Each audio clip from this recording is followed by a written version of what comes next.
नमस्कार दोस्तों, इस कहानी को ध्यान से सुने। गांव के दो भाइयों में पिछले 15 सालों से अनबन चल रही है, बोलचाल बंद है, कोर्ट में मुकदमा चल रहा है गांव की पुश्तैनी जमीन को लेकर। आज फैसला आने वाला है, इसलिए बड़े भाई ने सोचा कि मैं मंदिर में जाके आता हूँ, भगवान से प्रार्थना करता हूँ कि हे भगवान फैसला मेरे पक्ष में देना। ऐसा सोच के मंदिर में पहुंचा, जूती बाहर उतारी और मंदिर के अंदर चला गया प्रार्थना करने के लिए।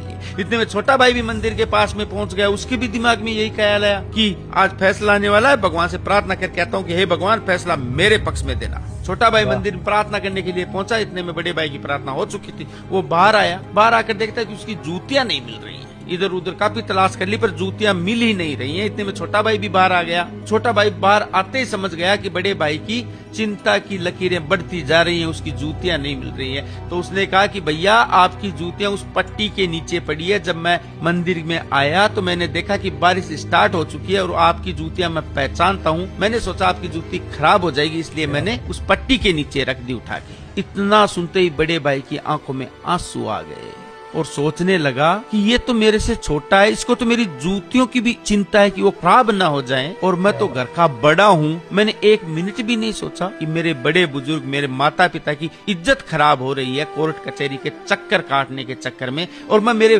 भाई से ही लड़ रहा हूँ एक छोटी सी जमीन के लिए, जबकि खाली हाथ आए और खाली हाथ ही जाना है। और मेरे भाई को इतनी चिंता है कि भाई की जूती खराब नहीं हो जाए, तो उस जूती को भी उठा के पट्टी के नीचे रखा है। मैं कितना स्वार्थी हो गया हूँ। इतना सोचते सोचते वो रोते रोते बोला कि छोटे वो जमीन तू ही रख ले, भगवान का फैसला आ गया है, कोर्ट का फैसला आए या ना आए वो जमीन तेरी ही है, तू ही रख। छोटा बोला इतनी आसानी से दे रहे हो भैया, तो आपने घर को सब कुछ दिया है, वो जमीन आप ही रख लो, मेरे को जमीन नहीं चाहिए, मेरे को तो आपका आशीर्वाद चाहिए। लड़ाई तो नाक की थी, अब नाक की नहीं है तो फिर लड़ाई किस बात की। तो कौन सी जमीन, खाली हाथ आए और खाली हाथ जाएंगे। भाइयों प्रेम जरूरी है, जमीन जायदाद यहीं रह जानी है, कुछ साथ नहीं जाना, केवल प्रेम साथ जाना है। इसलिए भाई भाई राजी रहा करो। जय सिया राम। क्या बात है।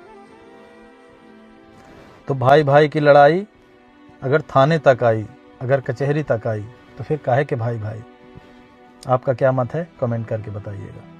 जय हिंद, जय भारत।